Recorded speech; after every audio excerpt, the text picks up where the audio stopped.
Hello everyone. So welcome to Bhagwat Yatra. पिछले हफ्ते हम लोगों ने देखा कि देवहूति का कर्दम ऋषि जी के साथ विवाह होता है और उसके बाद किस तरह से वो अपनी वैवाहिक ज़िंदगी शुरू करते हैं और उसके बाद देवहूति कर्दम ऋषि से अपनी इच्छा प्रकट करती है कि वो प्रेग्नेंट होना चाहती हैं और किस तरह से फिर उनका एक सॉर्ट ऑफ हनीमून पीरियड बताया गया है जिसके अंदर जिसको यहाँ पे बताया है उनका काम विहार और उसके चलते फिर बाद में उनकी 9 पुत्रियाँ होती हैं एक साथ और फिर उन पुत्रियों का किस तरह से ब्रह्मा जी के आदेश पर कर्दम जी कन्यादान करते हैं बाकी सारे प्रजापति ऋषियों के साथ वंश बढ़ाने के लिए। और इसके बाद फिर जैसे कि कर्दम ऋषि ने देवहूति के पिताजी मनु से कहा था कि उनकी संतान होने के बाद वो वापस नारायण भक्ति के लिए गृहस्थ आश्रम छोड़कर चले जाएंगे। तो उसके जाने से पहले देवहूति कर्दम ऋषि से प्रार्थना करती हैं कि उन्हें उनकी बहनों की देखरेख करने के लिए एक पुत्र भी प्राप्त हो। तो उनको ये वरदान देख के कि उनको पुत्र की प्राप्ति होगी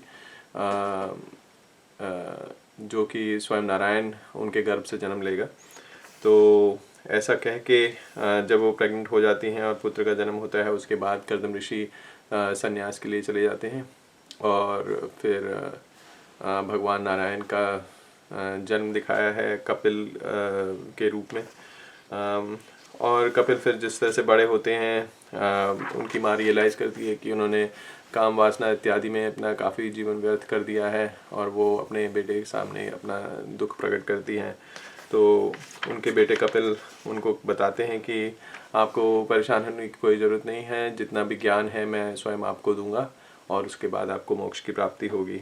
ऐसा कहकर हम लोगों ने देखा कपिल जी का जन्म होता है। उसके बाद कपिल जी बड़े होते हैं और वो देवहूति के प्रश्नों का उत्तर देते हैं और भक्ति योग की महिमा का वर्णन करते हैं, अपनी माता को उसकी महिमा बताते हैं।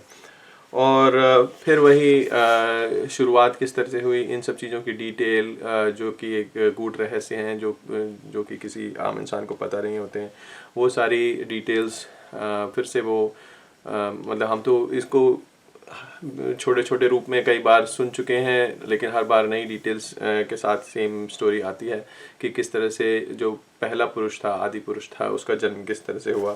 तो महदादि के भिन्न भिन्न तत्वों की उत्पत्ति का वर्णन भगवान स्वयं करते हैं, अपनी माता को बताते हैं और ये काफ़ी डिटेल में है। इसमें तो मतलब हर बार जब भी इस चीज़ का वर्णन होता है तो थोड़ी डिटेल्स और बढ़ जाती हैं। उन सब डिटेल्स के बाद आज हम लोग शुरू करते हैं 27वां अध्याय। मामा मैंने पेंसिल रखी थी यहाँ पे।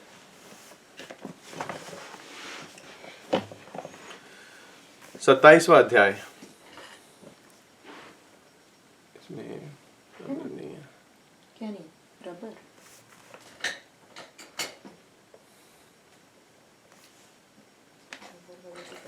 ठीक है, ले आना, उसको मिटाने के लिए चाहिए। वो कर दो, स्क्रैच कर दो। I want a rubber and a pencil. 27वां अध्याय। प्रकृति पुरुष के विवेक से मोक्ष प्राप्ति का वर्णन। श्री भगवान कहते हैं, माता जी, जिस तरह जल में प्रतिबिंबित सूर्य के साथ जल के शीतलता, चंचलता आदि गुणों का संबंध नहीं होता, उसी प्रकार प्रकृति के कार्य शरीर में स्थित रहने पर भी आत्मा वास्तव में उसके सुख आदि धर्मों से लिप्त नहीं होता, क्योंकि वह स्वभाव से निर्विकार, अकर्ता और निर्गुण है।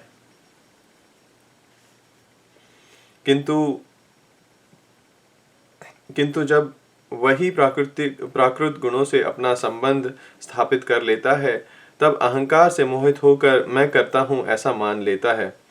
उस अभिमान के कारण वह देह के संसर्ग से किए हुए पुण्य पाप रूप कर्मों के दोष से अपनी स्वाधीनता और शांति खो बैठता है तथा उत्तम, मध्यम और नीच योनियों में उत्पन्न होकर संसार चक्र में घूमता रहता है।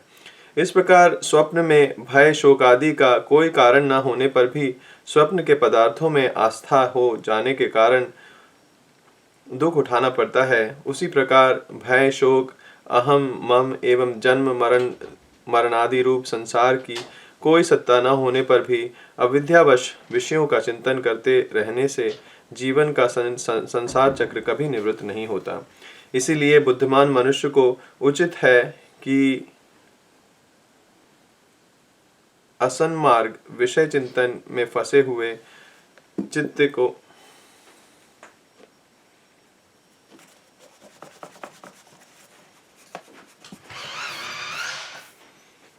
इसीलिए बुद्धिमान मनुष्य को उचित है कि असन्मार्ग विषय चिंतन में फंसे हुए चित्त को तीव्र भक्ति योग और वैराग्य के द्वारा धीरे धीरे अपने वश में लावे। टाइम लगाना है।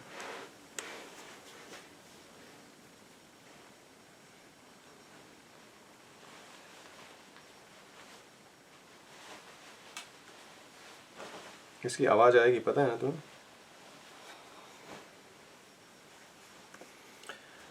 यमादि योग साधनों के द्वारा श्रद्धा पूर्वक अभ्यास चित्त को बारंबार एकाग्र करते हुए मुझ में सच्चा भाव रखने, मेरी कथा श्रवण करने, समस्त प्राणियों में समभाव रखने, किसी से वैर न करने, आसक्ति के त्याग, ब्रह्मचर्य, मौन व्रत और बलिष्ठ अर्थात भगवान को समर्पित किए हुए सर्वधर्म से जिसे ऐसी स्थिति प्राप्त हो गई है कि प्रारब्ध के अनुसार जो कुछ मिल जाता है उसी में संतुष्ट रहता है, परिमित भोजन करता है, सदा एकांत में रहता है, शांत स्वभाव है, सबका मित्र है, दयालु और धैर्यवान है, प्रकृति और पुरुष के वास्तविक रूप के अनुभव से प्राप्त हुए तत्व ज्ञान के कारण स्त्री पुरुष पुत्रादि संबंधियों के सहित इस देह में मैं मेरेपन का मिथ्या अभिनिवेश नहीं करता, बुद्धि की जागृतादि अवस्थाओं से भी अलग हो गया है तथा परमात्मा के सिवा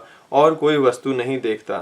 वह आत्मदर्शी मुनि नेत्रों से सूर्य को देखने की भांति अपने शुद्ध अंतःकरण द्वारा परमात्मा का साक्षात्कार कर उस अद्वितीय ब्रह्म पद को प्राप्त हो जाता है, जो देहादि संपूर्ण उपाधियों से पृथक अहंकार आदि मिथ्या वस्तुओं में सत्य रूप से भासने वाला, जगत कारणभूत, प्रकृति का अधिष्ठान, महदादि कार्य वर्ग का प्रकाशक और कार्य कारण रूप संपूर्ण पदार्थों में व्याप्त है।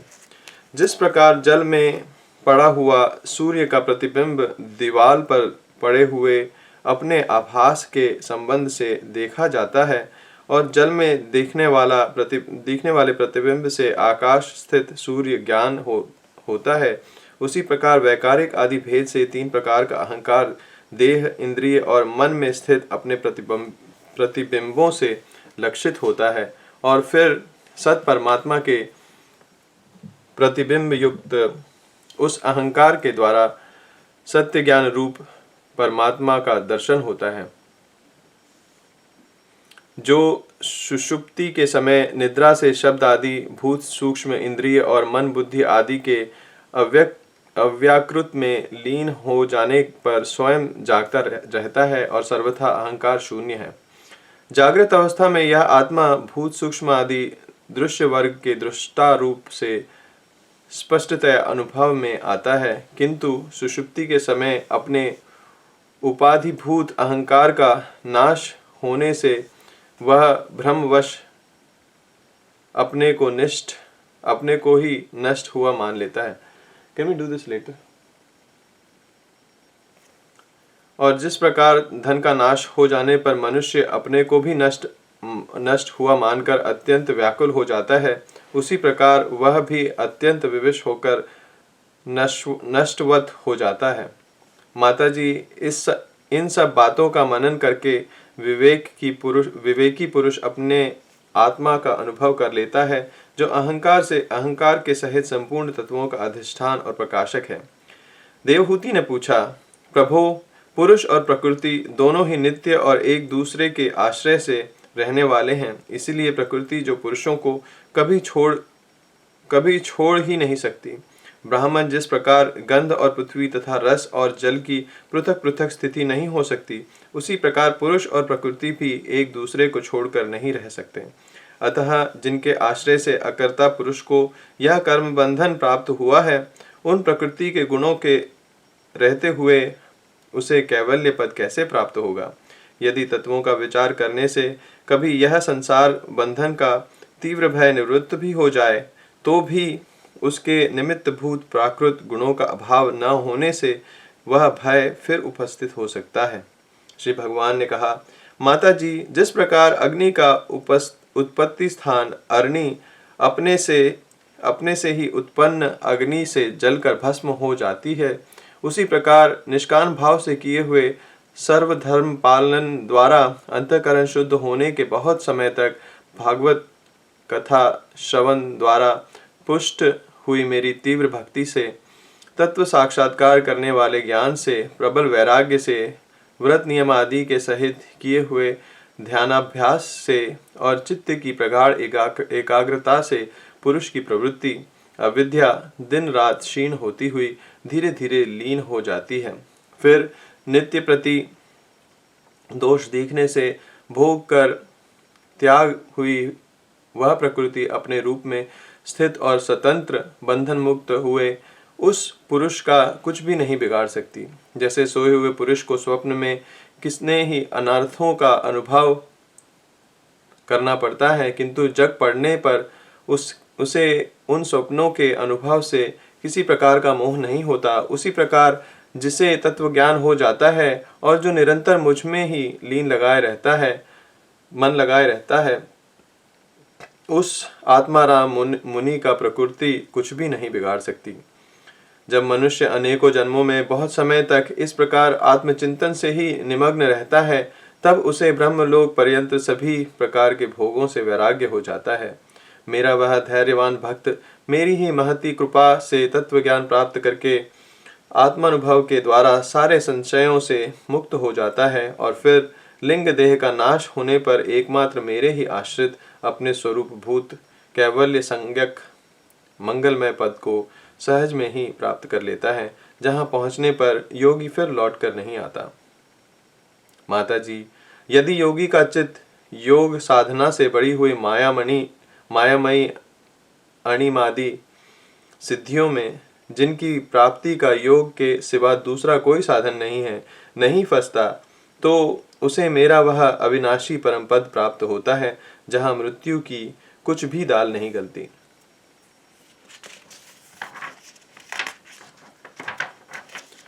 28वां अध्याय अष्टांग योग की विधि। कपिल भगवान कहते हैं, माता जी, अब मैं तुम्हें सबीज ध्येय स्वरूप के आलंबन से युक्त योग का लक्षण बताता हूँ, जिसके द्वारा चित्त शुद्ध एवं प्रसन्न होकर परमात्मा के मार्ग में प्रवृत्त हो जाता है। यथाशक्ति शास्त्र विहित स्वधर्म का पालन करना तथा शास्त्र विरुद्ध आचरण का परित्याग करना, प्रारब्ध के अनुसार जो कुछ मिल जाए उसी में संतुष्ट रहना, आत्मज्ञानियों के चरणों की पूजा करना, विषय वासनाओं को बढ़ाने वाले कर्मों से दूर रहना, संसार बंधन से छुड़ाने वाले धर्मों में प्रेम करना, पवित्र और परिमित भोजन करना, निरंतर एकांत और निर्भय स्थान में रहना,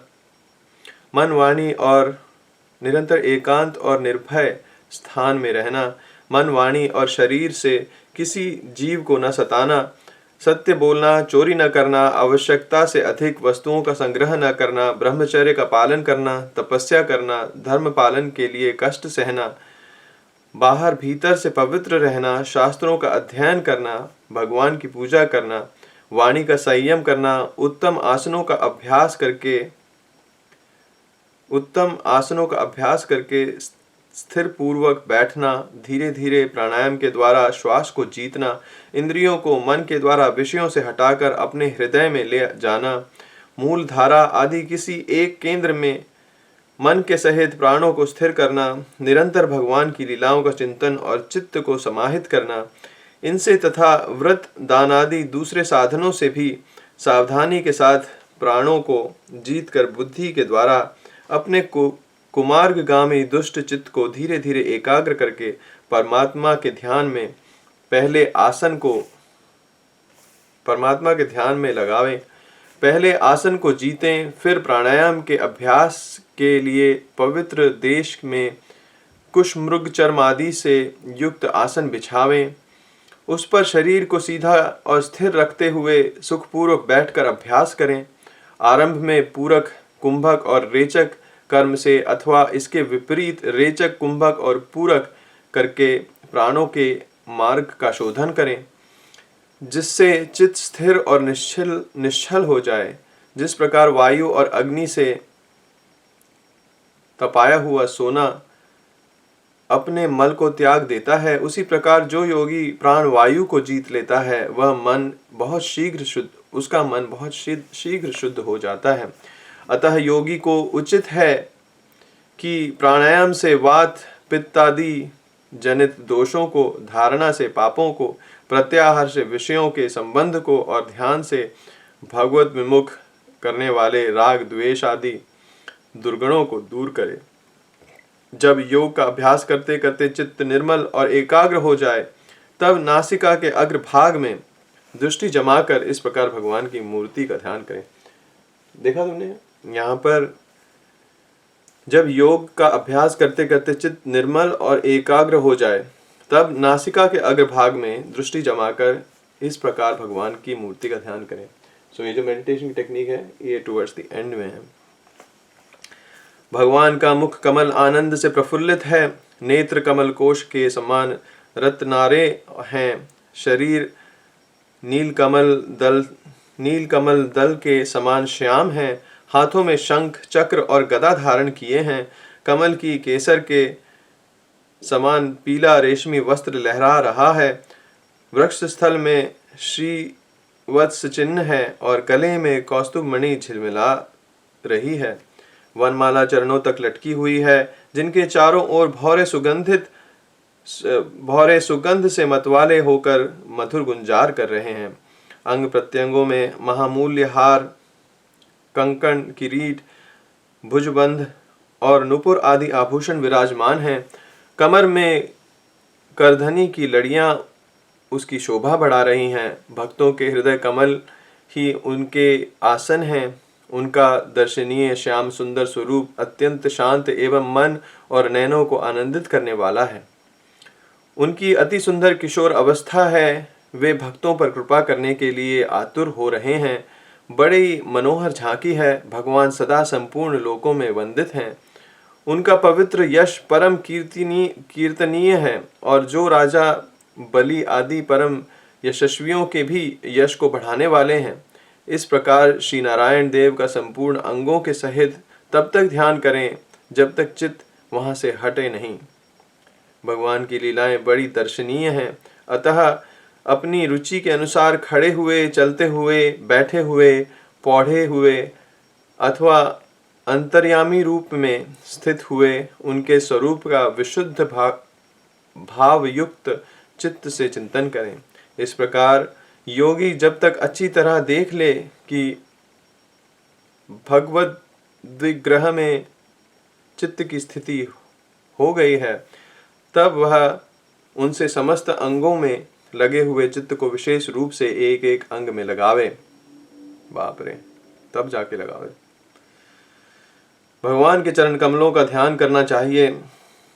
वे वज्र, अंकुश, ध्वजा और कमल के मंगलमय चिन्हों से युक्त हैं तथा अपने उभरे हुए लाल लाल शोभामय नक्षचंद्र मंडली की चंद्रिका से ध्यान करने वाले हृदय के अज्ञान रूप और घोर अंधकार को दूर कर देते हैं।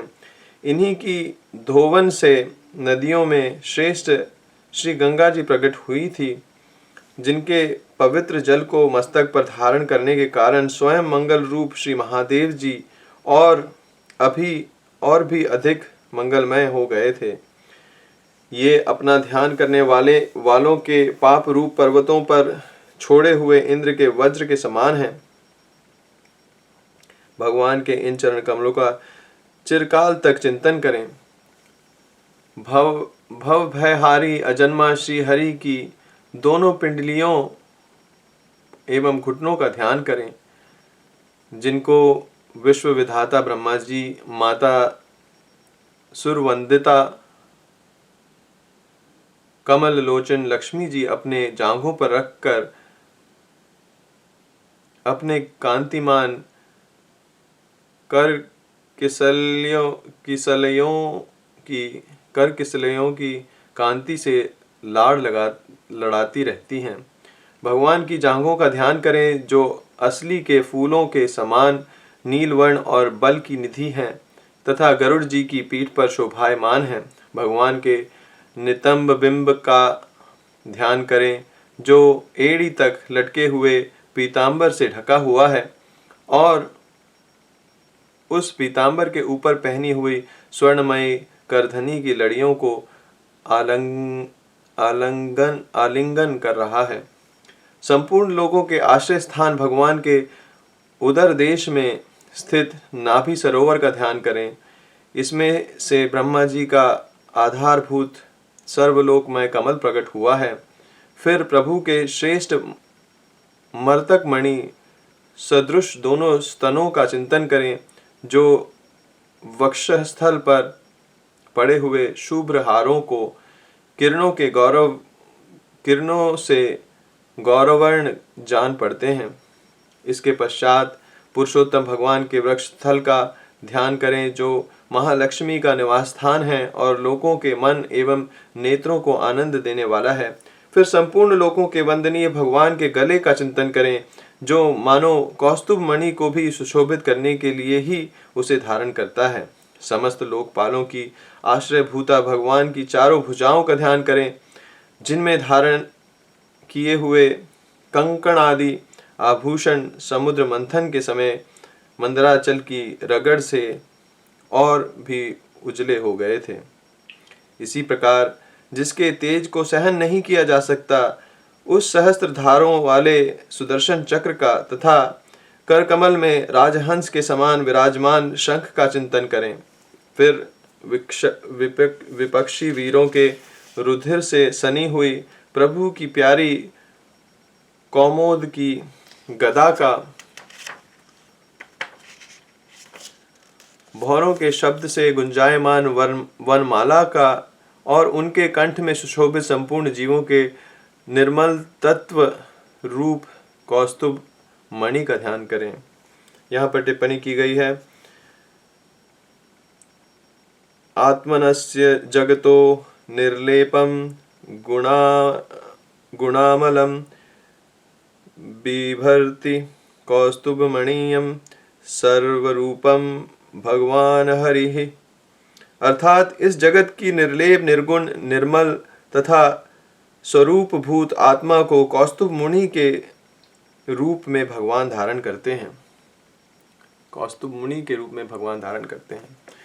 भक्तों पर कृपा करने के लिए ही यहाँ साकार रूप धारण करने वाले श्री हरि के मुख कमल का ध्यान करें, जो सुगढ़ नासिका से सुशोभित हैं और झिलमिलाते हुए मकराकृत कुंडलों के हिलने से अतिशय प्रकाशमान स्वच्छ कपोलों के कारण बड़ा ही मनोहर जान पड़ता है।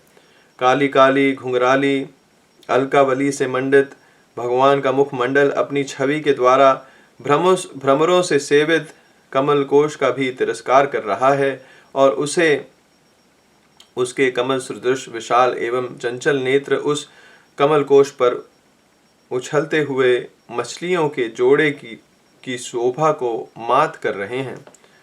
उन्माद भ्रूलताओं से सुशोभित भगवान के ऐसे मनोहर मुखारविंद की मन में धारणा करके आलस्य रहित हो उसी का ध्यान करें। हृदय गुहा में चिरकाल तक भक्ति भाव से भगवान के नेत्रों की चितवन का ध्यान करना चाहिए, जो कृपा से और प्रेम भरी मुस्कान से क्षण क्षण अधिकाधिक बढ़ती रहती है, विपुल प्रसाद की वर्षा करती है और भक्तजनों के अत्यंत घोर 3 तापों को शांत करने के लिए ही प्रकट हुई है। श्री हरि का हास्य प्रणत जनों के तीव्र से तीव्र शोकों के अश्रु सागर को सुखा देता है और अत्यंत उदार है। मुनियों के हित के लिए कामदेव को मोहित करने के लिए मुनियों के हित के लिए कामदेव को मोहित करने के लिए ही अपनी माया से श्रीहरि ने अपने भ्रूमंडल को बनाया है। उनका ध्यान करना चाहिए। अत्यंत प्रेमार्द भाव से अपने हृदय में विराजमान श्रीहरि के खिलखिलाकर हंसने का ध्यान करें, जो वस्तुतः ध्यान के ही योग्य है तथा जिसमें ऊपर और नीचे के दोनों होठों की अत्यधिक अरुण कांति के कारण उनके कुंदल कली के समान शुभ्र छोटे छोटे दांतों पर लालिमा सी प्रतीत होने लगी है। इस प्रकार ध्यान में तन्मय होकर उनके सिवा किसी अन्य पदार्थ को देखने की इच्छा न करें। इस प्रकार के ध्यान के अभ्यास से साधक का श्री हरि में प्रेम हो जाता है। उसका हृदय भक्ति से द्रवित हो जाता है। शरीर में आनंदातिरेक के कारण रोमांच होने लगता है। उत्कंठा जनित प्रेमाश्रुओं की धारा में वह बारंबार अपने शरीर को नहलाता है और फिर मछली पकड़ने के कांटे के समान श्री हरि को अपनी ओर आकर्षित करने के लिए साधन रूप अपने चित्त को भी धीरे धीरे ध्येय वस्तु से हटा लेता है।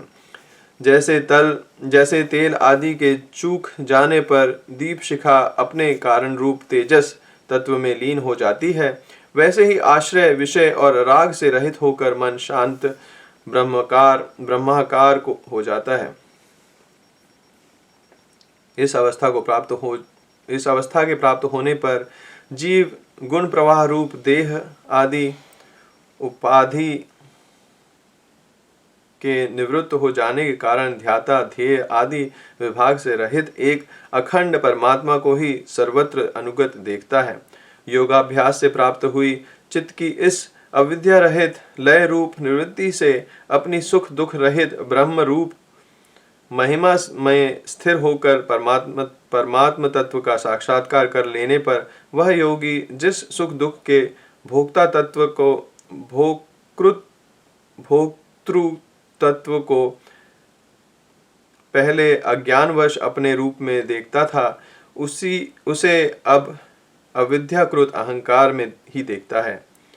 जिस प्रकार मदिरा के माद से मतवाले पुरुष को अपनी कमर पर लपेटे हुए वस्त्र के रहने या गिरने की कुछ भी सुधि नहीं रहती, उसी प्रकार चर्मावस्था को प्राप्त हुआ सिद्ध पुरुष भी अपने देह के बैठने उठने अथवा दैववश कहीं जाने या लौट आने के विषय में कुछ भी ज्ञान नहीं रहता, क्योंकि वह अपने परमानंदमय स्वरूप में स्थित है। उसका शरीर जो पूर्व जन्म के संस्कारों के अधीन है, अतः जब तक उसका प्रारब्ध शेष है तब तक वह इंद्रियों के सहित जीवित रहता है। किंतु जिसे समाधि पर्यंत योग की स्थिति प्राप्त हो गई है और जिसने परमात्मा तत्व को भी भली भांति जान लिया है, वह सिद्ध पुरुष पुत्र कलत्रादि के सहित इस शरीर को स्वप्न में प्रतीत होने वाले शरीर के समान फिर स्वीकार नहीं करता, फिर उसमें अहंता ममता नहीं करता।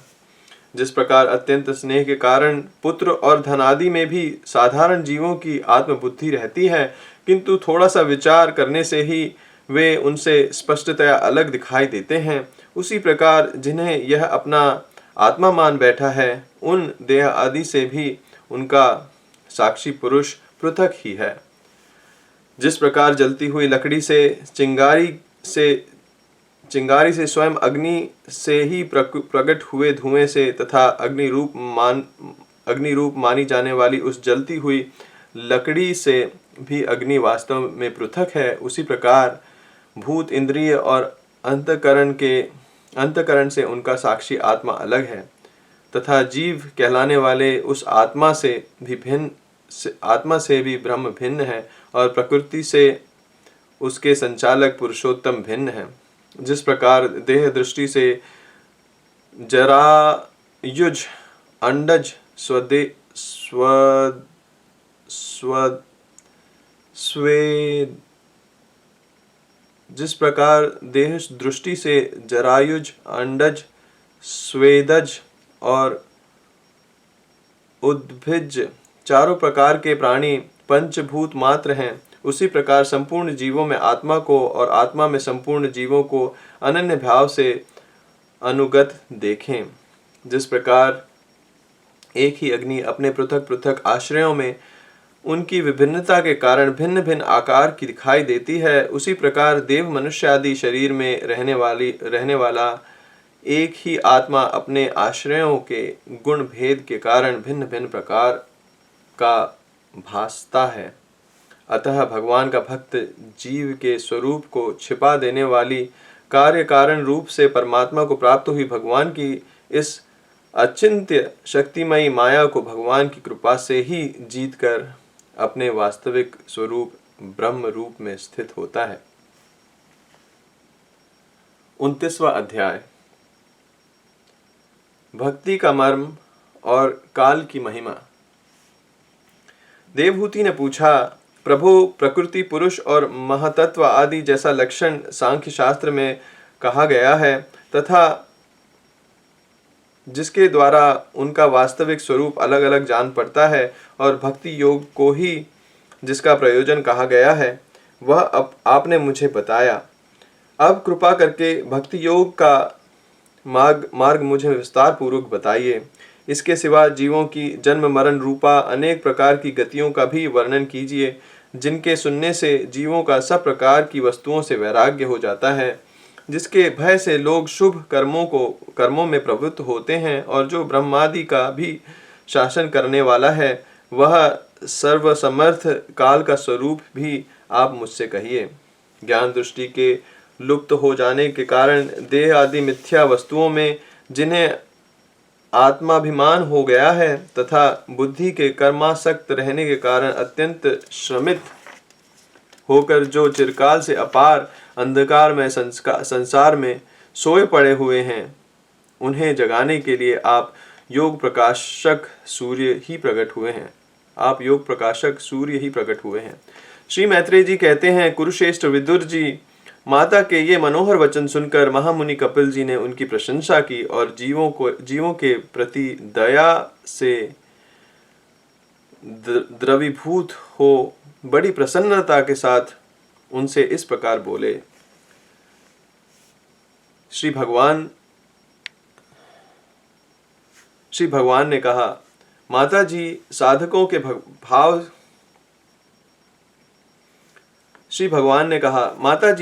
के भाव के अनुसार भक्ति योग का अनेक प्रकार से प्रकाश हुआ है, क्योंकि स्वभाव और गुणों के भेद से मनुष्य के भावों में भी भिन्नता आ जाती है। जो भेददर्शी क्रोधी पुरुष हृदय में हिंसा, दंभ अथवा मात्सर्य का भाव रखकर मुझसे प्रेम करता है, वह मेरा तामस भक्त है। जो पुरुष विषय, यश और ऐश्वर्य की कामना से प्रतिमादि में मेरा भेदभाव से पूजन करता है, वह राजस भक्त है। जो व्यक्ति पापों का क्षय करने के लिए परमात्मा को अर्पण करने के लिए और पूजन करना कर्तव्य है, इस बुद्धि से मेरा भेद भाव से पूजन करता है, वह सात्विक भक्त है। जिस प्रकार गंगा का प्रवाह अखंड रूप से समुद्र की ओर बहता रहता है, उसी प्रकार मेरे गुणों के श्रवण मात्र से मन की गति का तैल धारवत अविच्छिन्न रूप से मुझ पर सर्वांतर्यामी के प्रति हो जाना तथा मुझ पुरुषोत्तम में निष्काम और अनन्य प्रेम होना, यह निर्गुण भक्ति योग का लक्षण कहा गया है। ऐसे निष्काम भक्त दिए जाने पर भी मेरी सेवा को छोड़कर सालोक्य, शाष्टि, सामीप्य, सारूप्य और सायुज्य मोक्ष तक नहीं लेते। यहाँ पर टिप्पणी की गई है, सालोक्य का मतलब है भगवान के नित्य धाम में निवास। साष्टि का मतलब है भगवान के समान ऐश्वर्य भोग। सामीप्य का अर्थ है भगवान की नित्य समीपता। सारूप्य का अर्थ है भगवान का सा रूप, और सायुज्य का अर्थ है भगवान के विग्रह में समा जाना, उनसे एक हो जाना या ब्रह्म रूप प्राप्त कर लेना। तो मैं इसको फिर से पढ़ता हूँ। ऐसे निष्काम भक्त दिए जाने पर भी मेरी सेवा को छोड़कर सालोक्य, शाष्टि, सामीप्य, सारूप्य और सायुज्य मोक्ष तक नहीं लेते।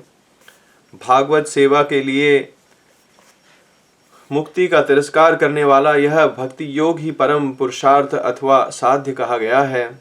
इसके द्वारा पुरुष 3 गुणों को लांघकर मेरे भाव को, मेरे प्रेम रूप अप्राकृत स्वरूप को प्राप्त हो जाता है। निष्काम भाव से श्रद्धा पूर्वक अपने नित्य नैमित्तिक कर्तव्यों का पालन कर नित्य प्रति हिंसा रहित उत्तम क्रिया योग का अनुष्ठान करने, मेरी प्रतिमा का दर्शन, स्पर्श, पूजा, स्तुति और वंदना करने, प्राणियों में मेरी भावना करने, धैर्य और वैराग्य के अवलंबन, महापुरुषों का मान, दीनों पर दया और समान स्थिति वालों के प्रति मित्रता का व्यवहार करने, यम नियमों का पालन, अध्यात्म शास्त्रों का श्रवण और मेरे नामों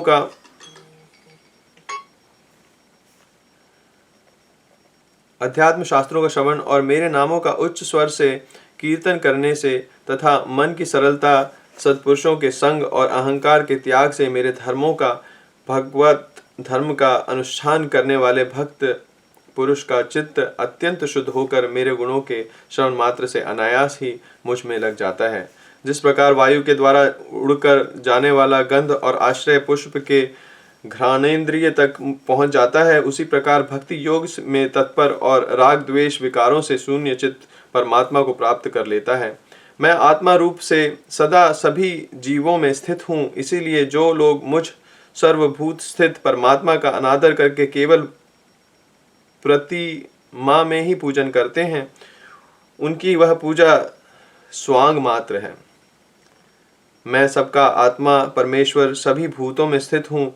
ऐसी दशा में जो मोहवश मेरी उपेक्षा करके केवल प्रतिमा के पूजन में ही लगा रहता है, वह तो मानो भस्म में ही हवन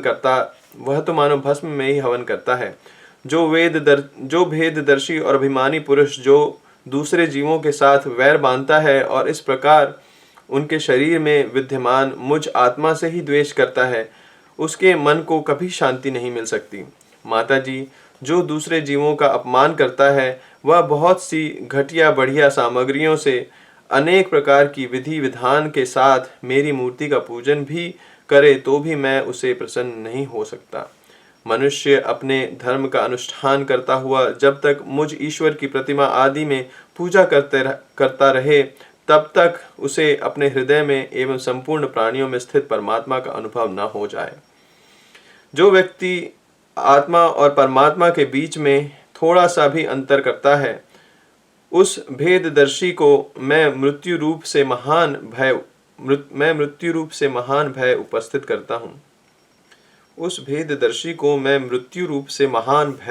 उपस्थित करता हूँ।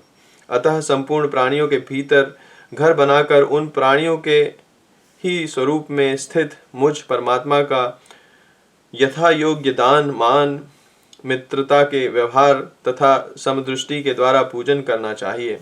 माताजी, पाषाणादि अचेतनों की अपेक्षा वृक्षादि जीव श्रेष्ठ हैं।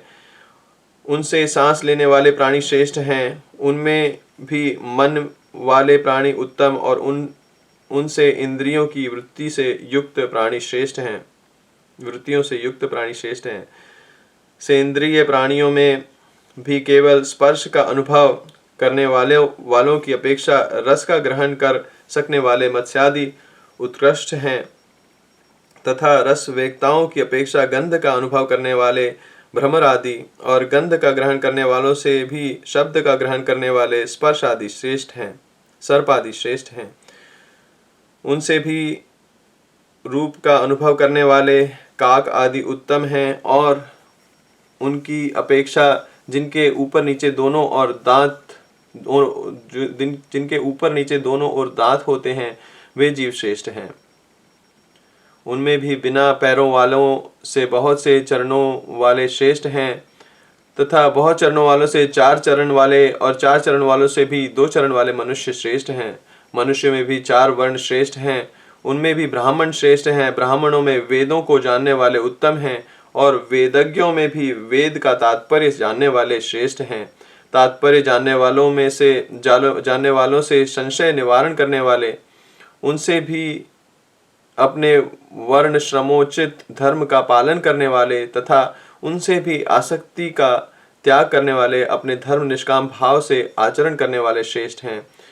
उनकी अपेक्षा भी जो लोग अपने संपूर्ण कर्म और फल तथा अपने शरीर को भी मुझे अर्पण करके भेदभाव छोड़कर मेरी उपासना करते हैं वे श्रेष्ठ हैं। इस प्रकार मुझे ही चित्त और कर्म संपन्न करने वाले अकर्ता और समदर्शी पुरुष से बढ़कर मुझे कोई अन्य प्राणी नहीं दिखता। अतः यह मानकर कि जीव रूप अपने अंश से साक्षात भगवान ही सब में अनुगत हैं, इस समस्त प्राणियों को बड़े आदर के साथ मन से प्रणाम करें। माता जी, इस प्रकार मैं तुम्हारे लिए भक्ति योग और अष्टांग योग का वर्णन किया। इनमें से एक का भी साधन करने से जीव परम पुरुष भगवान को प्राप्त कर सकता है। भगवान परमात्मा पर ब्रह्म का अद्भुत प्रभाव संपन्न तथा जगत की पदार्थों के नाना विधि वैचित्र्य का हेतुभूत स्वरूप विशेष ही काल नाम से विख्यात है। प्रकृति और पुरुष भगवान परमात्मा पर ब्रह्म का अद्भुत प्रभाव संपन्न तथा जागतिक पदार्थों के नाना विधि वैचित्र्य का हेतुभूत सर्व विशेष ही काल नाम से विख्यात है। प्रकृति और पुरुष इसके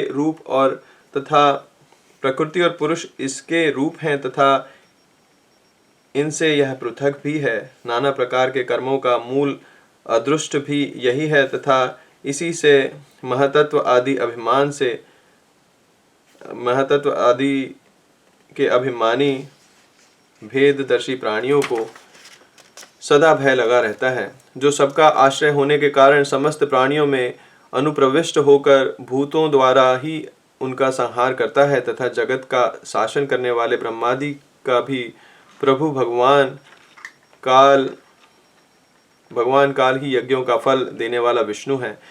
इसका ना तो कोई मित्र है, ना कोई शत्रु और ना तो कोई सगा संबंधी ही है। यह सर्वदा सजग रहता है और अपने स्वरूप भूत श्री भगवान को भूलकर भोग रूप प्रमाद में पड़े हुए प्राणियों पर आक्रमण करके उनका संहार करता है।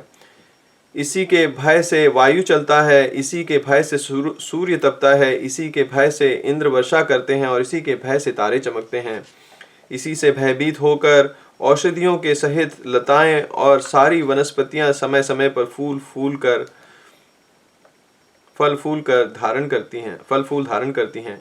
इसके डर से नदियां बहती हैं और समुद्र अपनी मर्यादा से बाहर नहीं जाता। इसी के भय से अग्नि प्रज्वलित होती है और पर्वतों के सहित पृथ्वी जल में नहीं डूबती।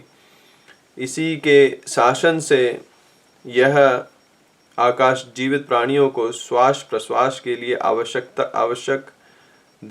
अवकाश देता है और महतत्व अहंकार रूप शरीर का 7 आवरणों से युक्त ब्रह्मांड के रूप में विस्तार करता है। इस काल के ही भय से सत्वादि गुणों के नियामक विष्णु आदि देवगण, जिनके अधीन यह सारा चराचर जगत है, अपने जगत रचना आदि कार्यों में युग कर्म से तत्पर रहते हैं। यह अविनाशी काल स्वयं अनादि किंतु दूसरों का आदि करता उत्पादक है तथा स्वयं अनंत होकर भी दूसरों का अंत करने वाला है।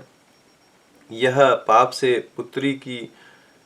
पिता से पुत्री की उत्पत्ति करता हुआ सारे जगत की रचना करता है और अपनी संहार शक्ति मृत्यु के द्वारा यमराज को भी मरवाकर इसका अंत कर देता है। 30वां अध्याय, देह गेह में आसक्त पुरुषों की अधोगति का वर्णन। कपिल देव जी कहते हैं, माता जी, जिस प्रकार वायु के द्वारा उड़ाए जाने वाला वेग समूह उसके बल को नहीं जानता, उसी प्रकार यह जीव भी भगवान काल की प्रेरणा से भिन्न भिन्न अवस्थाओं और योनियों में भ्रमण करता रहता है, किंतु उसके प्रबल पराक्रम को नहीं जानता। जीव सुख की अभिलाषा से जिस जिस वस्तु को बड़े कष्ट से प्राप्त करता है, उसी को भगवान काल विनष्ट कर देता है, उस जिसके लिए उसे बड़ा शोक होता है।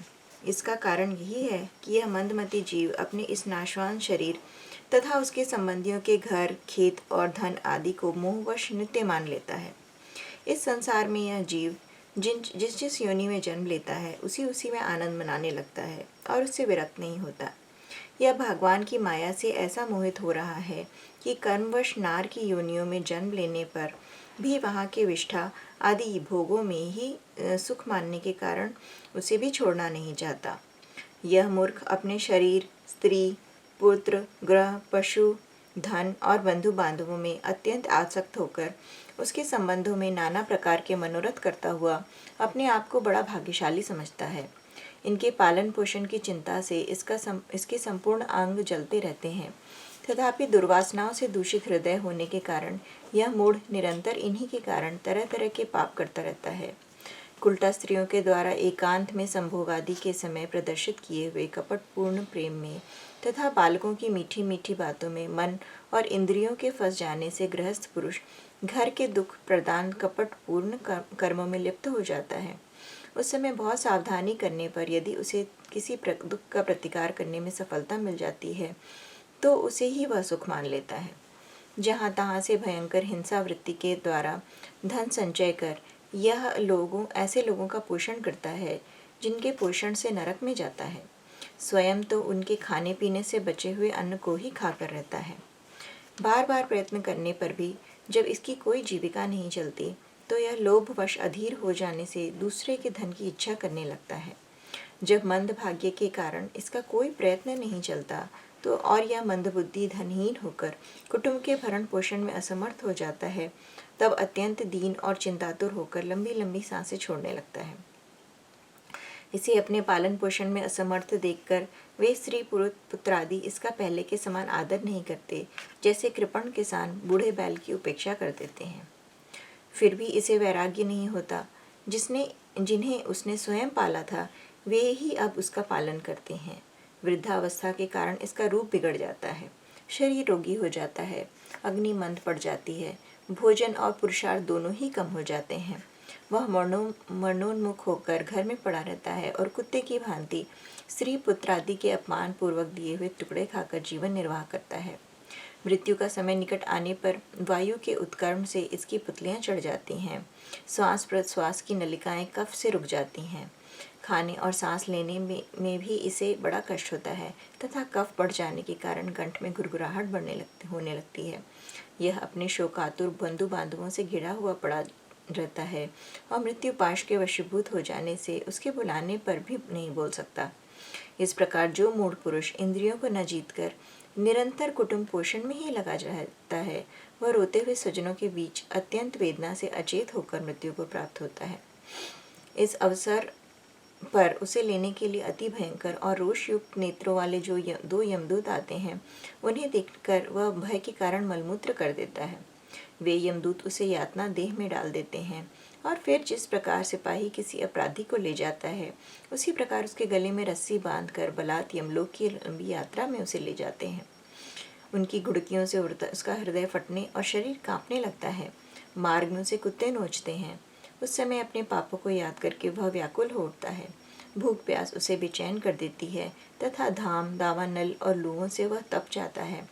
ऐसी अवस्था में जल और विश्राम स्थान से रहित उस तप्त बालुकामय मार्ग में जब उसे एक पग आगे बढ़ने की भी शक्ति नहीं रहती, यमदूत उसकी पीठ पर कोड़े बरसाते हैं। तब बड़े कष्ट उसे चलना ही पड़ता है। वह जहाँ तहाँ थक कर गिर जाता है, मूर्छा आ जाती है, चेतना आने पर फिर उठता है। इस प्रकार अति दुखमय अंधेरे मार्ग से अत्यंत क्रूर यमदूत उसे शीघ्रता से यमपुरी को ले जाते हैं। यमलोक का मार्ग 99,000 योजन है। इतने लंबे मार्ग को 2 ही 3 मुहूर्त में तय कर के वह नरक में तरह तरह की यातनाएं भोगता है। वहाँ उसके शरीर को धधकती लकड़ियों आदि के बीच में डालकर जलाया जाता है। कहीं स्वयं और दूसरों के द्वारा काट काट कर उसे अपना ही मांस खिलाया जाता है। यमपुरी के कुत्तों अथवा गिद्धों द्वारा जीते जी उसकी आंतें खींची जाती हैं। सांप, बिच्छू और डांस आदि डसने वाले और डंक मारने वाले जीवों से शरीर को पीड़ा पहुंचाई जाती है। शरीर को काट काट कर टुकड़े किए जाते हैं। उसे हाथियों से चुरवाया जाता है, पर्वत शिखरों से गिराया जाता है अथवा जल या गड्ढे में डालकर बंद कर दिया जाता है। ये सब यातनाएं तथा इसी प्रकार तामिस्त्र, अंधतामिस्त्र एवं रौरव आदि नरकों की और भी अनेकों यंत्रणाएं स्त्री हो या पुरुष उस जीव को पारस्परिक संसर्ग से होने वाले पाप के कारण भोगनी ही पड़ती हैं। माता जी, इन लोगों का क्या कहना है कि स्वर्ग और नरक तो इसी लोक में हैं, क्योंकि जो नारकीय यातनाएं हैं वो यहाँ भी देखी जाती हैं। इस प्रकार अनेक कष्ट भोग कर अपने कुटुंब का ही पालन करने वाले अथवा केवल अपना ही पेट भरने वाले पुरुष उन कुटुंब और शरीर दोनों को यहीं छोड़कर मरने के बाद अपने किए हुए पापों का ऐसा फल भोगते हैं। अपने इस शरीर को यहीं छोड़कर प्राणियों से द्रोह करके एकत्रित किए हुए पाप रूप पाथे को साथ लेकर वह अकेला ही नरक में जाता है। मनुष्य अपने कुटुंब का पेट पालने में जो अन्याय करता है उसका दैव विहित कुफल वह नरक में जाकर भोगता है। उस समय वह ऐसा व्याकुल होता है मानो उसका सर्वस्व लूट गया हो। जो पुरुष निरी पाप की कमाई से ही अपना परिवार का पालन करने में व्यस्त रहता है वह अंधतामिस्त्र नरक में जाता है, जो नरकों में चरम सीमा कष्टप्रद प्रस्थान है। मनुष्य जन्म के पूर्व मिलने के पूर्व जितनी भी यातनाएं हैं तथा शुक्र कुकरादि योनियों के जितने कष्ट हैं उन सबको कर्म से भोग कर शुद्ध हो जाने पर वह फिर मनुष्य योनि में जन्म लेता है। 31वां अध्याय मनुष्य योनि को प्राप्त किए हुए जीव की गति का वर्णन। श्री भगवान कहते हैं, माता जी, जब जीव को मनुष्य शरीर में जन्म लेना होता है तो वह भगवान की प्रेरणा से अपने पूर्व कर्मानुसार देह प्राप्ति के लिए पुरुष के वीर्य कर्ण के द्वारा स्त्री के उदर में प्रवेश करता है। वहाँ एक रात्रि में स्त्री के रज में मिलकर एक रूप कलल बन जाता है। 5 रात्रि में बुद्बुद रूप हो जाता है। 10 दिन में बेर के समान कुछ कठिन हो जाता है अथवा और उसके बाद मांसपेशी अथवा अंडज प्राणियों के अंडे के रूप में परिणत हो जाता है। 1 महीने में उसका सर निकल आता है। 2 मास में हाथ पांव आदि अंगों का विभाग हो जाता है और 3 मास में नख, रोम, अस्थि, चर्म, स्त्री पुरुष के चिन्ह तथा अन्य छिद्र उत्पन्न हो जाते हैं। 4 मास में उसमें मांसादि 7 धातुएं पैदा हो जाती हैं और 5वें महीने में भूख प्यास लगने लगती है। 6ठे मास में झिल्ली में लिपटकर वह दाहिनी कोख में घूमने लगता है। उस समय माता के खाए हुए अन्न जल आदि से उसकी सब धातुएं पुष्ट होने लगती हैं और वह कृमि आदि जंतुओं के उत्पत्ति स्थान उस जघन्य मलमूत्र के गड्ढे में पड़ा रहता है। वह सुकुमार तो होता ही है, इसलिए वह जब वहाँ के भूखे कीड़े उसके अंग प्रत्यंग नोचते हैं तब अत्यंत क्लेश के कारण वह क्षण क्षण में अचेत हो जाता है। माता के खाए हुए कड़वे, तीखे, गरम, नमकीन, रूखे और खट्टे आदि उग्र पदार्थों का स्पर्श होने से उसके सारे शरीर में पीड़ा होने लगती है। वह जीव माता के गर्भाशय में झिल्ली से लिपटा और आंतों से घिरा रहता है। उसका सिर पेट की ओर तथा पीठ और गर्दन कुंडलाकार मुड़े हुए रहते हैं। वह पिंजड़े में बंद पक्षी के समान पराधीन एवं अंगों को हिलाने डुलाने में भी असमर्थ रहता है। इस समय अदृष्ट की प्रेरणा से उसकी स्मरण शक्ति प्राप्त होती है। तब अपने सैकड़ों जन्मों के कर्म याद आने लगते हैं और वह बेचैन हो जाता है तथा उसका दम घुटने लगता है। ऐसी अवस्था में उसे क्या शांति मिल सकती है। 7वां महीना आरंभ होने पर उसमें ज्ञान शक्ति का भी उन्मेष हो जाता है, परंतु प्रसूति वायु से चलायमान रहने के कारण उसी उदर में उत्पन्न हुए विष्ठा के कीड़ों के समान वह स्थान पर नहीं रह सकता। तब सप्त धातु में स्थूल शरीर से बड़ा हुआ वह देहात्मदर्शी जीव अत्यंत भयभीत होकर दीन वाणी से कृपा याचना करता हुआ हाथ जोड़कर उस प्रभु की स्तुति करता है जिसे जिसने उसे माता के गर्भ में डाला है। जीव कहता है, मैं बड़ा अधम हूँ, भगवान ने मुझे जो इस प्रकार की गति दिखाई है वह मेरे योग्य ही है। वे अपनी शरण में आए हुए इस नश्वर जगत की रक्षा के लिए ही अनेक प्रकार के रूप धारण करते हैं। अतः मैं भी भूतल पर विचरण करने वाले उन्हीं के निर्भय चरणावृंदों की शरण लेता हूँ। जो मैं जीव इस माता के उदर में देह, इंद्रिय और अंतःकरण रूपा माया का आश्रय कर पुण्य पाप रूप कर्मों से आच्छादित रहने के कारण बद्ध की तरह हूँ, वही मैं यही अपने संतप्त हृदय में प्रतीत होने वाले उन विशुद्ध उपाधि रहित अविकारी और अखंड बोध स्वरूप परमात्मा को नमस्कार करता हूँ। मैं वस्तुतः शरीर आदि से रहित असंग होने पर भी देखने में 5 भौतिक शरीर से संबद्ध हूँ और इसीलिए इंद्रिय गुण, शब्दादि विषय और चिदाभास अहंकार रूप जान पड़ता हूँ। अतः इस शरीर आदि के आवरण से जिनकी महिमा कुंठित नहीं हुई है, उन प्रकृति और पुरुष के नियंता सर्वज्ञ विद्या शक्ति संपन्न परम पुरुष की मैं वंदना करता हूँ।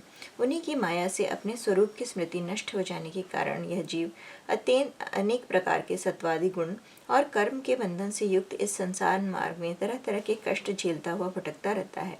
अतः उन परम पुरुष परमात्मा की कृपा के बिना और किसी युक्ति से इसे अपने स्वरूप का ज्ञान हो सकता है।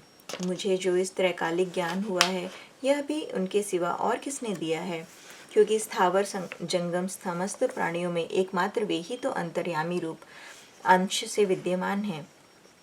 अतः जीव रूप कर्म जनित पदवी का अनुवर्तन करने वाले हम अपने त्रिविध तापों की शांति के लिए उन्हीं का भजन करते हैं।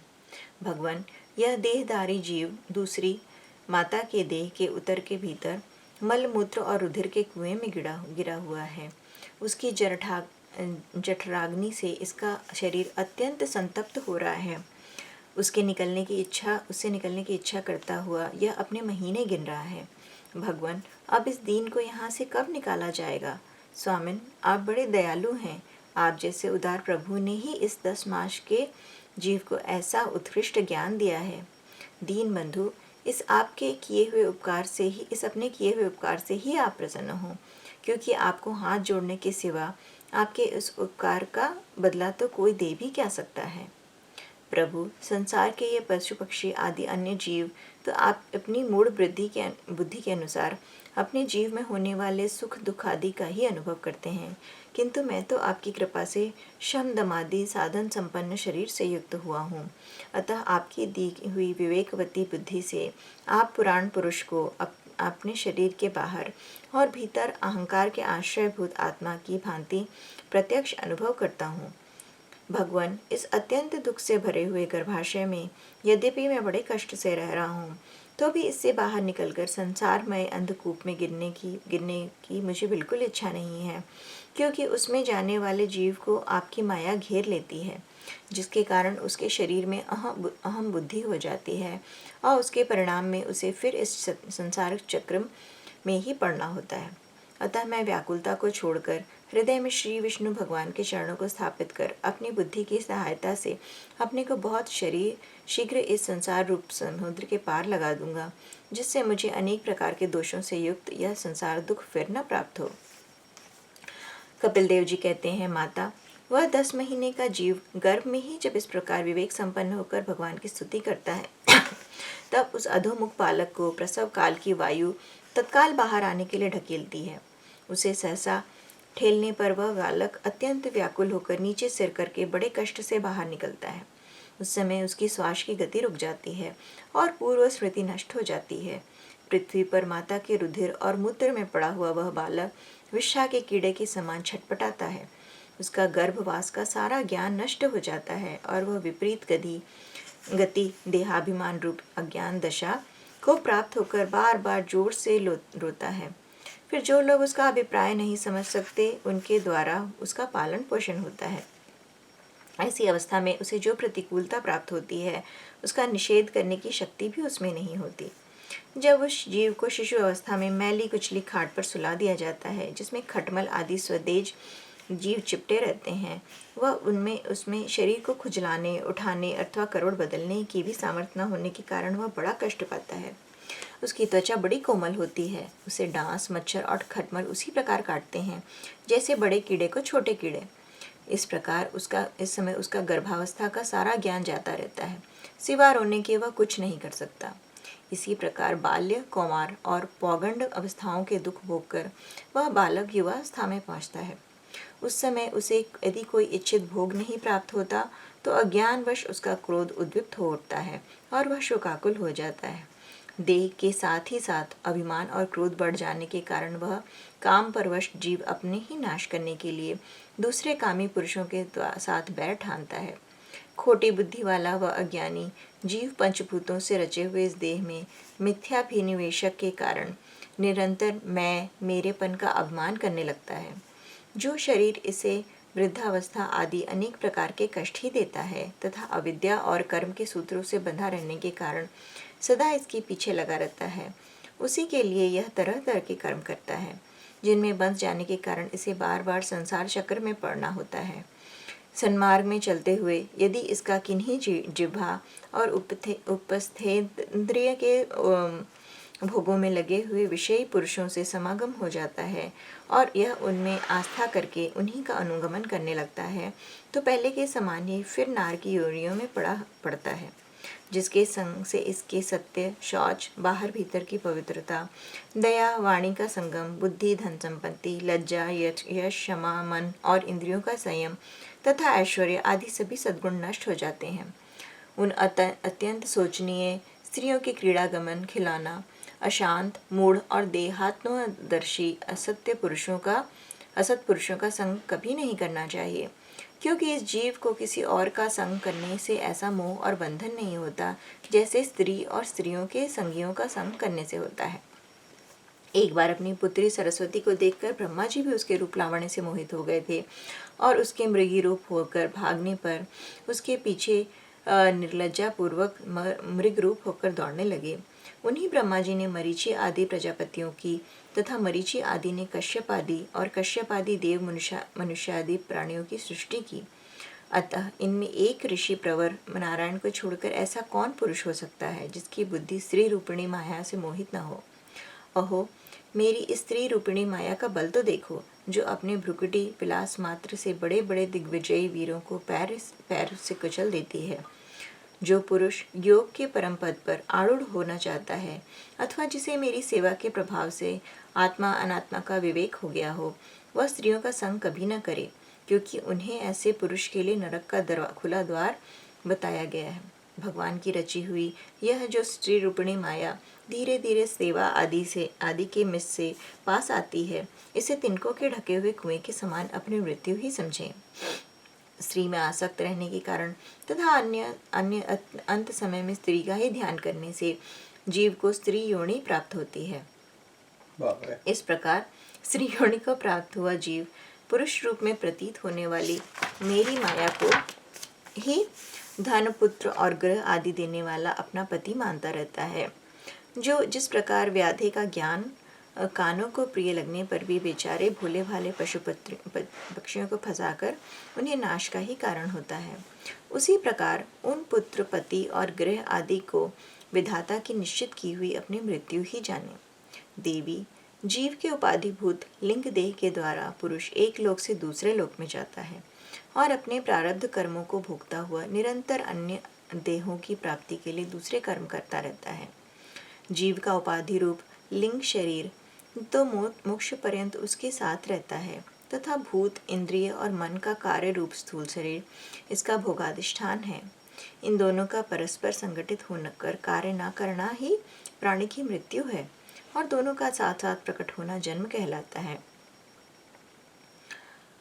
पदार्थों की उपलब्धि के स्थान रूप इस स्थूल शरीर में जब उनको ग्रहण करने की योग्यता नहीं रहती, यह उसका मरण है और यह स्थूल शरीर ही मैं हूँ, इस अभिमान के साथ उसे देखना उसका जन्म है। नेत्रों में जब किसी दोष के कारण रूपादि को देखने की योग्यता नहीं रहती, तभी उनमें रहने वाली चक्षु इंद्रियां भी पूर्ण रूप देखने में असमर्थ हो जाती हैं, और जब नेत्र और उनमें रहने वाली इंद्रियां दोनों ही रूप देखने में असमर्थ हो जाते हैं, तभी इन दोनों के साक्षी जीव में भी वह योग्यता नहीं रहती है। अतः मुमुक्षु पुरुषों को मरणादि से भय दीनता अथवा मोह नहीं होना चाहिए। उसे जीव के स्वरूप को जानकर धैर्यपूर्वक निसंग भाव से विचरना चाहिए तथा इस मायामय शरीर संसार में योग वैराग्य युक्त सम्यक ज्ञानमयी बुद्धि से शरीर को निक्षेप धरोहर की भांति रखकर उसके प्रति अनासक्त रहते हुए विचरण करना चाहिए। 32वां अध्याय धूम मार्ग और अर्चिरादि मार्ग से जाने वाली गतियां और भक्ति योग की उत्कृष्टता का वर्णन। कपिल देव जी कहते हैं, माता जी, जो पुरुष घर में रहकर सकाम भाव से गृहस्थ के धर्मों का पालन करता है और उनके फलस्वरूप अर्थ और काम का उपभोग करके फिर उन्हीं का अनुष्ठान करता रहता है, वह तरह तरह की कामनाओं से मोहित रहने के कारण भगवत कर्मों से विमुख हो जाता है और यज्ञों द्वारा श्रद्धापूर्वक देवता और पितरों की ही आराधना करता रहता है। उसकी बुद्धि उसी प्रकार श्रद्धा से युक्त रहती है। देवता और पितर ही उसके उपास्य रहते हैं, अतः वह चंद्र लोक में जाकर उनके साथ सोमपान करता है और फिर पुण्य क्षीण होने पर इसी लोक में लौट आता है। जिस समय प्रलय काल में शेषशायी भगवान शेष शैया पर शयन करते हैं, उस समय सकाम गृहस्थाश्रमियों को प्राप्त होने वाले यह लोक भी लीन हो जाते हैं। जो विवेकी पुरुष अपने धर्मों का अर्थ और भोग विलास के लिए उपयोग नहीं करते, बल्कि भगवान की प्रसन्नता के लिए ही उसका पालन करते हैं, वे अनासक्त, प्रशांत, शुद्ध चित्त, निवृत्ति धर्म परायण, ममता रहित और अहंकार शून्य पुरुष स्वधर्म पालन रूप सत्व गुणों के द्वारा सर्वथा शुद्ध चित्त हो जाते हैं। वे अंत में सूर्य मार्ग, अर्ची मार्ग या देवयान के द्वारा सर्वव्यापी पूर्ण पुरुष श्री हरि को ही प्राप्त होते हैं, जो कारण रूप जगत के नियंता, संसार के उपादान, कारण और उसकी उत्पत्ति, पालन एवं संहार करने वाले हैं। जो लोग परमात्म दृष्टि से हिरण्यगर्भ की उपासना करते हैं, वे दो पदार्थों में होने वाले ब्रह्मा जी के प्रलय पर्यंत उनके सत्यलोक में ही रहते हैं। जिस समय देवतादि से श्रेष्ठ ब्रह्मादि अपने द्विपरार्ध काल के अधिकार को भोग कर पृथ्वी, जल, अग्नि, वायु, आकाश, मन, इंद्रिय, उनके विषय शब्दादि और अहंकार आदि के सहित संपूर्ण विश्व का संहार करने की इच्छा से त्रिगुणात्मिका प्रकृति के साथ एक रूप होकर निर्विशेष परमात्मा में लीन हो जाते हैं, उस समय प्राण और मन को जीते हुए वे विरक्त योगी गण भी देह त्याग कर उस भगवान ब्रह्मा जी में ही प्रवेश करते हैं और फिर उन्हीं के साथ परमानंद स्वरूप पुराण पुरुष ब्रह्म में लीन हो जाते हैं। इसके पहले वे भगवान में लीन नहीं हुए, क्योंकि अब तक उनमें अहंकार शेष था। इसलिए माता जी, अब तुम भी अत्यंत भक्ति भाव से उन श्री हरि को ही चरण शरण में जाओ। समस्त प्राणियों का हृदय कमल ही उनका मंदिर है और तुमने भी मुझसे उसका प्रभाव सुन ही लिया है। वेद गर्भ ब्रह्मा जी भी, जो समस्त स्थावर जंगम प्राणियों के आदि कारण हैं, मरीचि आदि ऋषियों, योगेश्वरों, सनकादियों तथा योग प्रवर्तक सिद्धों के सहित निष्काम कर्म के द्वारा आदि पुरुष श्रेष्ठ सद्गुण ब्रह्म को प्राप्त होकर भी भेद दृष्टि और कर्तृत्वाभिमान के द्वारा भगवत इच्छा से जब सर्ग काल उपस्थित होता है, तब काल रूप ईश्वर की प्रेरणा से गुणों में शोभ होने पर फिर पूर्ववत प्रकट हो जाते हैं। इसी प्रकार पूर्वोक्त ऋषिगण भी अपने अपने कर्मानुसार ब्रह्मलोक के ऐश्वर्य को भोग कर भगवत इच्छा से गुणों में शोभ होने पर पुनः इस लोक में आ जाते हैं। जिनका चित्त इस लोक में आसक्त है और जो कर्मों में श्रद्धा रखते हैं, वे वेद में कहे हुए काव्य और इन नित्य कर्मों का संगोपांग अनुष्ठान करने में ही लगे रहते हैं। उनकी बुद्धि रजोगुण की अधिकता के कारण कुंठित रहती है। हृदय में कामनाओं का जाल फैला रहता है और इंद्रियां उनके वश में नहीं होती। बस अपने घरों में ही आसक्त होकर वे नित्य प्रति पितरों की पूजा में लगे रहते हैं। यह लोग अर्थ धर्म और काम के ही परायण होते हैं।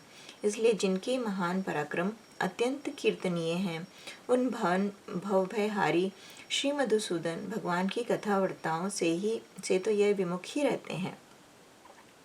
हाय, विष्ठा भोजी कुकर शुकर आदि जीवों के विष्ठा चाहने के समान जो मनुष्य भगवत कथामृत को छोड़कर निंदित विषय वार्ताओं को सुनते हैं, वे तो अवश्य ही विधाता के मारे हुए हैं। उनका बड़ा ही मंदभाग्य है।